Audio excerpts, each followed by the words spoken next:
How do you feel, Mr. Wake? Any nausea, disorientation, anything like that? Mr. Wake, how are you feeling? I'm okay. My head's fine. I had to lie about my headache and memory loss. He'd send me to a hospital for tests. I couldn't leave without Alice. Very well. I don't think you have a concussion, but you've obviously been through quite a shock. You should take it easy for a couple of days. Thanks. Well then, Mr. Wake, we're done here. If the pain gets any worse or you experience any other symptoms, you should come see me. I'll let you get on with it then. Sarah, Sheriff Breaker, is waiting for you.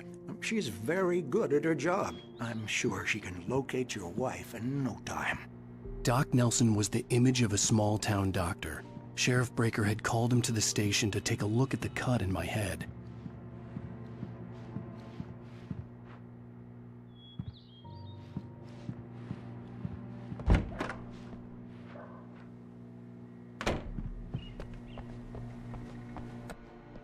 Thank you for testing the lights, Miss Weaver.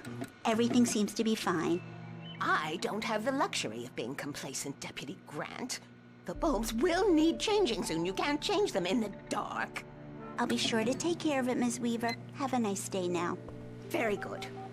I'll come back later on to remind you, just in case. Mr. Wake, the sheriff is waiting for you in her office down the corridor. That was Cynthia Weaver. I guess you can call her the town eccentric. She used to be the editor of the local newspaper, but she's focused on, other things these days.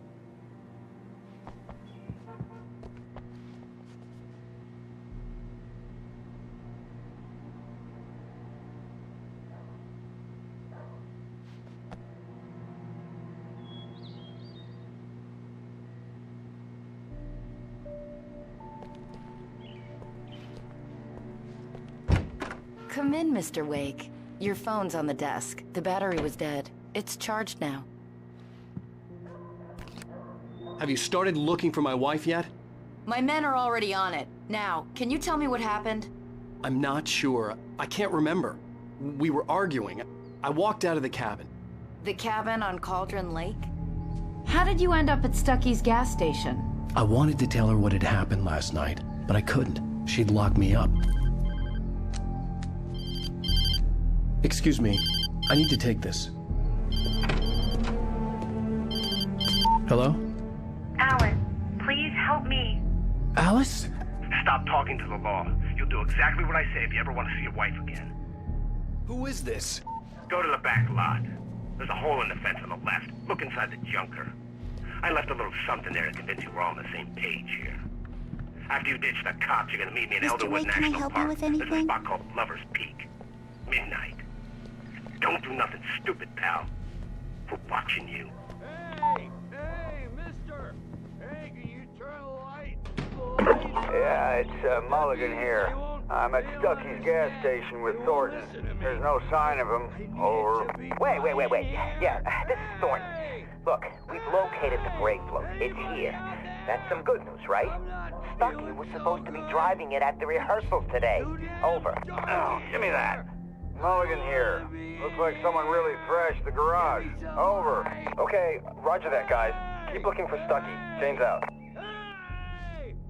Anybody? It's too damn dark. Alice looked through the viewfinder, lining up the shot. Cauldron Lake was breathtaking. Something caught her eye. A figure standing in the shadows behind the cabin, like a thin woman in a black dress. She lowered the camera and looked again. No one there. Just a collection of bushes that looked vaguely human-shaped. She shook her head and laughed. God damn it, Hey, you! Can you help me? Can you turn the lights on?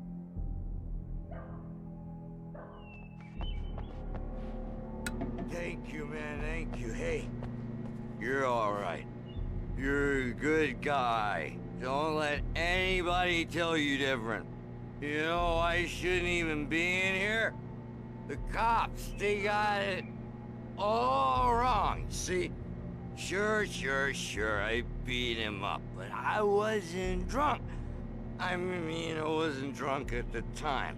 I only got drunk afterward. Okay, listen. Listen, you gotta listen carefully now.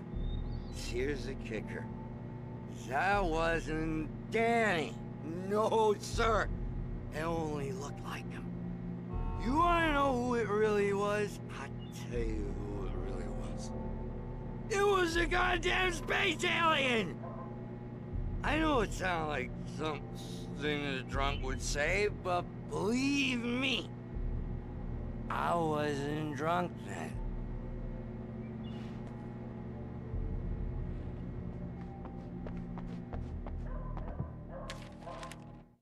In spite of its human mask, to describe the dark presence as intelligent would have implied human qualities on something decidedly inhuman. Nonetheless, it found the one spot in the diner that was dark enough. Some light spilled into the corridor, ravaging it. But it took the pain. Horrible as it was, the writer would soon fix that. He would be coming to the one place where it still had power. I told him, oh yeah, well, I don't hear... The early morning light hurt my eyes and made my head ache. The man on the phone had said, go through the fence on the left. Well, folks, it's been another long night, and it's about time for me to sign off for a while. God knows I need my beauty sleep. Just one more item before I go. It's been a busy night for the Sheriff's Department. We've had a few broken windows, even a report of shots fired on Main Street. Deputies Mulligan and Thornton had to deal with two intoxicated young men who were celebrating the completion of their Deer Fest float. Now, folks, we get this every year. I know it's exciting, the big day's almost here, but let's save it for the party and leave the gunplay for the shooting competition, huh? There's no point in getting all worked up yet.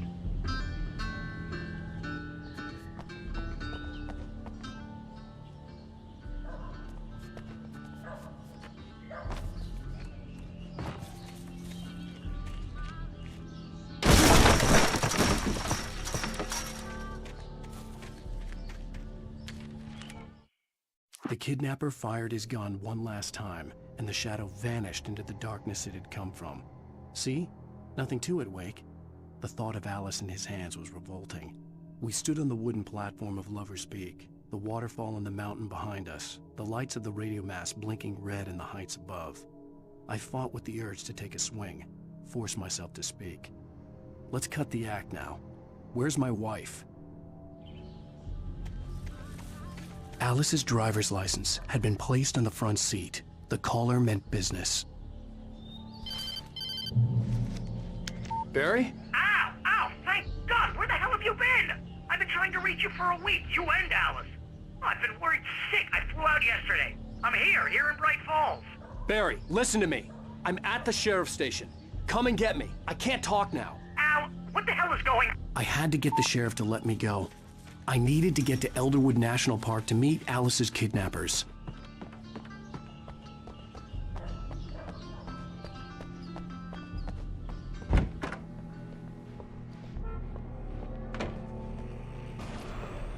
A writer is a light that reveals the world of his story from darkness, shapes it from nothingness.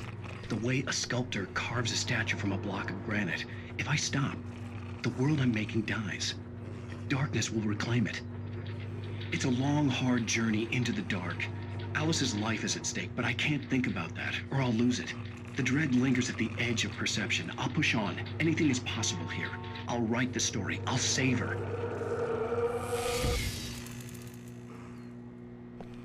Marvelous, Sarah. I just wanted to settle all the damage the Anderson brothers might have inadvertently caused on their recent and regrettable little outing. They are not accountable for their actions, of course. I can assure you that my staff has been reprimanded. Tor and Odin never caused any trouble to anyone when they were still living at their farm. Indeed. All we can do is to slow down the progress of their dementia.